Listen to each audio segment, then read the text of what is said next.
الفيض يتهجم على العلماء، ليس هناك شريط أتهجم فيه على العلماء. أنا قلت ليس لدينا علماء فقط، صحيح أن ليس لدينا علماء، صحيح ليس لدينا علماء، ولكن لم أتهجم على العلماء. جميل.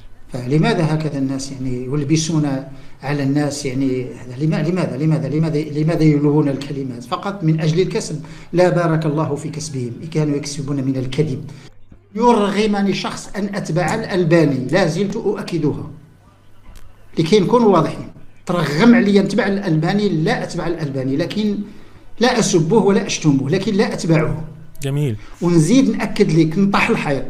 حاضر، هننطع الحيط. هذا الحديث يعني ربما علي، ربما منكم من لم يسمعه، أو ربما حتى هؤلاء الذين صدعوا آذاننا يقرؤون النص ويبدأون فيه إسماعيل بن مسعود وإسماعيل بن مسلم من التقاة وهو كذا وصححه الألباني. دائما الألباني هو الذي يصحح، صححه الألباني، تجدها في جميع الكتب. يعني هذا الإسهال، تجدون إسهال، الله يعملوا لنا إسهال بهذا الألباني هذا. رجعوا اقرأوا بتدقيق ما يقوله الألباني، ستجدون أنه ليس فيه رائحة الشيعة، متشيع بطريقة غير مباشرة. ونحن نفهم اللغة العربية جيد، ونفهم يعني الأشياء كيف تتم، لأن صلة الوصل اللي كاينة ما بين الشيعة وهذه السلفية، طبعا السلفية هي اللي لعبت الدور الآن، تلعب دور بدون أن تشعر.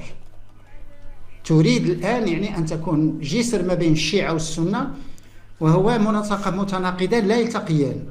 الشيعة والسنة لن يلتقوا، أصلا لن يلتقوا. شوفوا بيضحك دايما لما يجي يتكلم على حد مثلا من العلماء بيضحك. هذه وعلى ذكر هذو اللي لازم ينبحوا على الألباني. الألباني يعمل واحد السوء، ماشي، يعني واحد سوء الأخلاق وسوء السلوك، الله يرحمه، وما قال له والو. والألباني تصرف خاطئ، والسوء الأخلاق. بغيتوا عن نتكلموا بالمعقول دابا. الألباني رفض الضيافة الملكية. شي وحدين قال لك لا تواضعا، لا سيدي ماشي تواضعا، سوء الأخلاق، قال لك تواضع، سوء التربية والعجرفة ديال الألباني. عندك مرة في ريحة الشيعة.